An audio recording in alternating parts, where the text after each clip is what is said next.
did you change the graphic engine for the new game? The engine is the same, Okay. with tweaks, of course. Tweaks and some new features. Why did you choose to make to create a character who would only use guns and swords? Like, why not? I don't know, axes.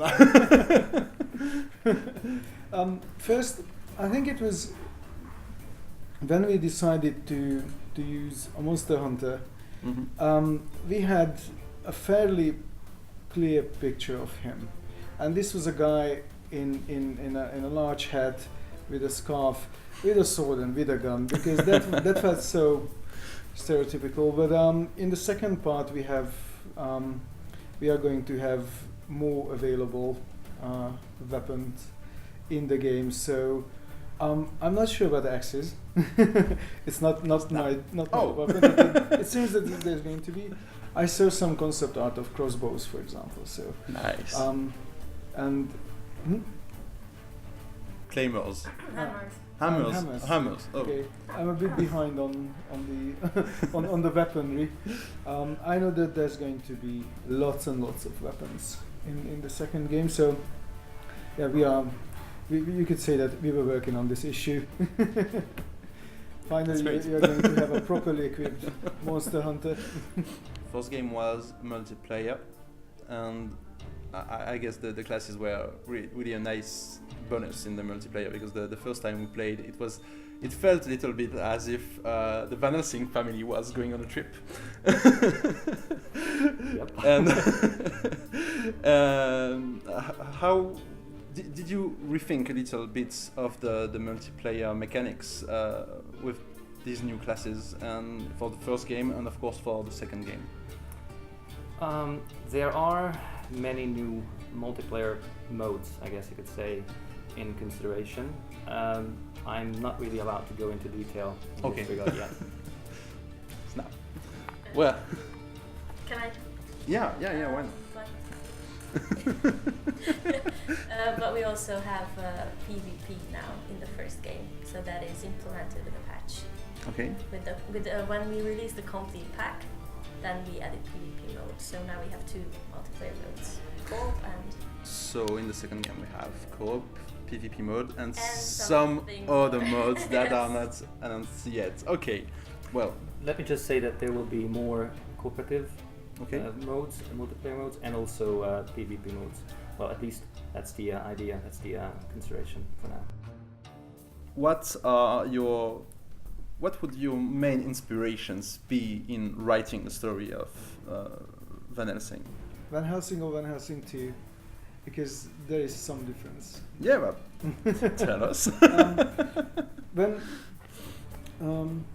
When I was working on the idea of Van Helsing, the first thing that I wanted to achieve was exactly what you mentioned earlier, and I was really happy to hear that, is that we have a monster hunter who is helping monsters.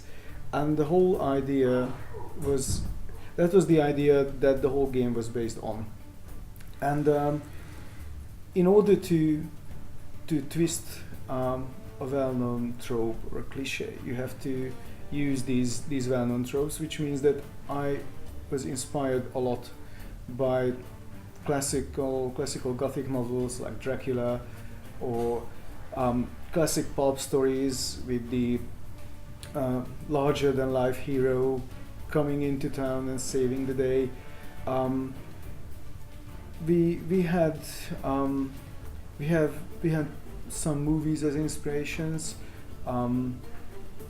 I could bring up Dracula as well, the Coppola version, because it has a stunning atmosphere.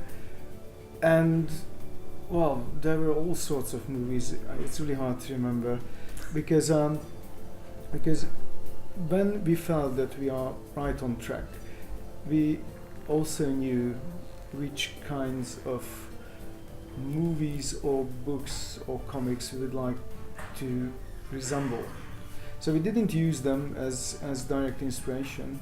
We used them as something something that we wanted to achieve. We want to achieve something like this. But there was one thing that we never used as inspiration, and it still it always comes up. Van Helsing, the movie, was never direct inspiration to the game. So mostly classical and well-known movies and books. Okay. The second part is a bit different in tone. The stakes are higher. There is a war going on in our fictional city.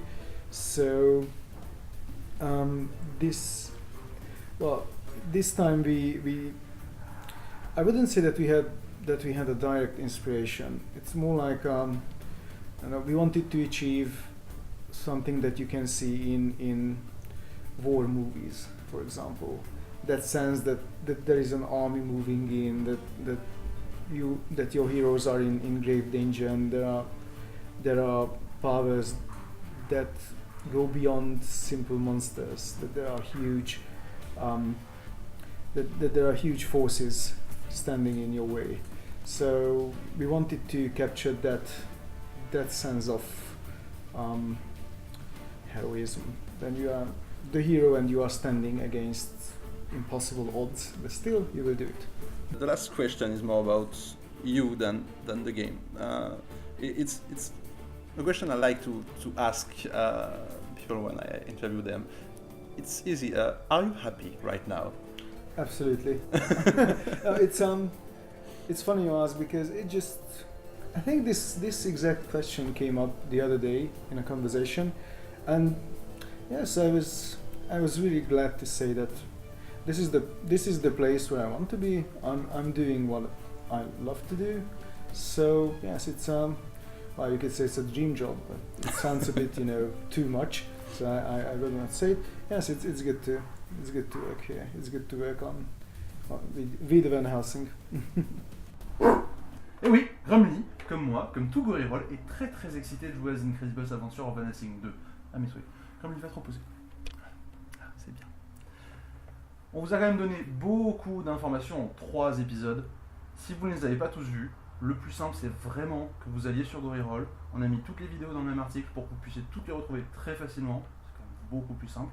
Le jeu sort la semaine prochaine, le 19 avril. On a encore une preview du jeu qui arrive, donc qui va vous permettre d'avoir un peu plus d'informations, les dernières choses qui pourraient vous manquer pour décider de l'acheter ou pas, parce que notre but c'est pas de vous pousser à l'acheter, c'est juste de vous dire ce qu'est ce jeu. En tout cas, le premier a extrêmement plu aux joueurs de Hack and Slash, et on n'a aucun doute que le deuxième leur plaira beaucoup aussi. Pour finir, je pense que le plus simple c'est tout simplement d'aller décagner du vampire. La dernière fois je vous ai sorti l'épée, parce que oui, le Hunter, cette vision du corps à corps, désolé, je peux pas faire de magie, alors on va faire plus simple.